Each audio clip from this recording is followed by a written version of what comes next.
So you've created a piece of art that you absolutely love, but then you're left wondering, how do I actually turn this passion into a business that really works?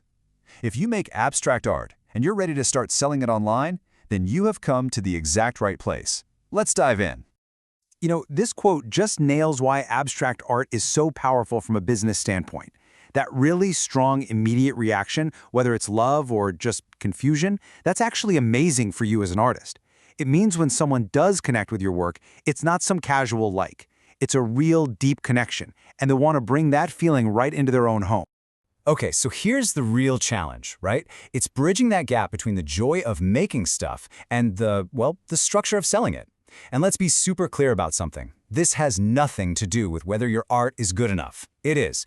This is all about building the clarity and the systems around your art that make a buyer feel confident and honestly just plain excited to own a piece of it. First things first, we've got to get crystal clear on what you're all about.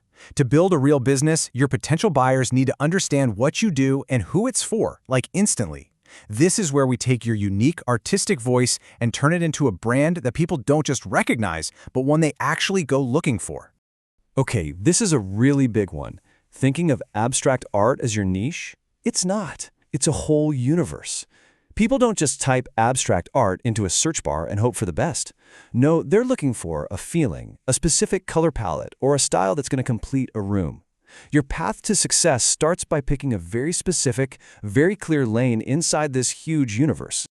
So just take a look at some of these common lanes. Do any of them feel like you? Are you the artist who creates those super serene, minimal pieces? Or are you all about big, bold, gestural marks? Which one of these really clicks with the work you already do? Just picking one makes it so much easier for the right person to find you. All right, once you've kind of got your style pinned down, the next big question is, who is this for? The more specific you can be, the easier it is to connect with them. Art for calm bedrooms isn't limiting you. It's a helpful signpost for a buyer who's totally overwhelmed with choices. It basically says, hey, over here. What you're looking for is right here. So the goal is to create a simple, one-sentence brand promise, kind of like this one. This little sentence becomes your North Star. You can pop it in your website bio, your social media profiles, everywhere. And all of a sudden, selling isn't about pleading for attention anymore. It's about making a perfect match between your art and the home it was meant for. Okay, style, check. Now let's get into the studio and talk about how to create work that doesn't just look good, but actually sells. This is all about being intentional with your creative process to build a collection that people are genuinely eager to buy. This right here is a total game changer. A single amazing piece? Sure, it can sell. But a cohesive series, that tells a story. It shows you have a confident, developed point of view.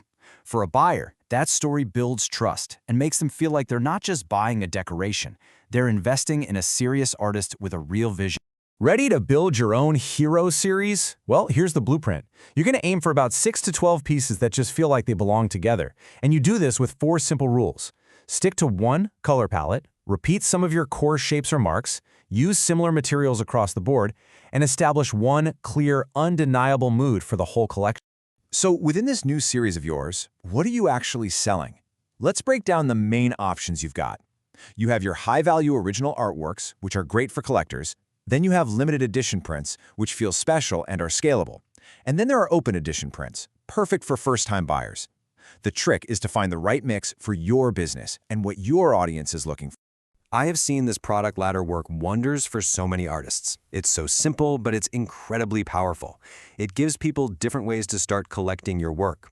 Someone might begin with a small print, totally fall in love with what you do, and then, down the line, they become a collector of your big original pieces.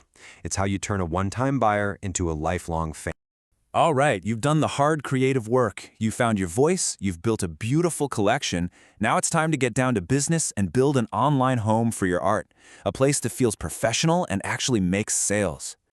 Oh, pricing. I know it can be such a struggle for artists, right? It feels so personal. But just guessing or pricing based on fear? That's a fast track to burnout. The solution is to switch over to a calm system. It's a pretty simple formula, really. Just calculate your material costs, estimate your time, and add in your business overheads. This isn't about pulling a number out of thin air. It's about building a career that can actually last. So the million-dollar question is, where does all this amazing work actually live online? I mean, marketplaces and social media, they have their place. But the true hub of your art business, the one thing you completely own and control, that should be something else entirely. Look, having your own website gives you a level of control you just can't get anywhere else. It's your space. You set the stage. You tell your own story. You can build an email list. You're not just another listing next to a weird coffee mug. You are the destination. It's the ultimate sign of a professional artist. But let's be real, the thought of building a whole website from scratch can be a lot for a creative person. If you'd rather spend your time with paints than with code, there are services out there that can help. One option is a company called Make Local for Global, and they specialize in building online shops for artists just like you. And one of the things that's really nice about a service like this is just how clear the pricing is. Their local plan, for example, is just one flat annual fee. There are no hidden costs, no surprise commissions on your sales, which means you get to keep more of the money you earn. So what do you actually get with that plan? Well, as you can see, it's pretty much the whole shebang. They handle the design and build of your store, they set you up with a domain and a professional email, they get all the payment stuff working, and they give you support. It's really designed to get you from zero to a fully professional online shop without the headache. Okay, your shop is live. It looks incredible. But now, for the big question, how do you get the right people to actually come and visit it? Let's talk about marketing that feels authentic to you and, actually works. The very first step, and maybe the most important one, is to completely reframe what marketing even means. Don't think of it as being a pushy salesperson. Think of it as an extension of your creative practice. It's the art of making a connection. You're simply a guide helping people who are already looking for your kind of art to find their way to you. Now, this might surprise you. When we look at where your energy is best spent, see that little slice for social media? Yeah, it's the smallest for a reason. Your two most powerful long-term tools are search engine optimization, that's helping people find you on Google, and your own email list. These are the assets you own, the quiet engines that will bring you consistent sales for years to come. Okay, let's bring it all home. Here is your practical 6-step launch checklist. Number 1, choose that one clear style lane. 2, create your 6 to 12-piece hero series. 3, build out your product ladder. 4, take amazing, crystal clear photos. 5, write helpful, compelling descriptions. And finally, number 6, get your packaging and shipping totally sorted. This is your roadmap. So at the end of the day, what's the real difference between someone who just posts art online and someone who runs a thriving art business? It all comes down to 2 words: clarity and consistency. It's about the intentional choices you make every day to build a professional brand that people trust. You've got the roadmap. The journey from artist to artpreneur starts right now.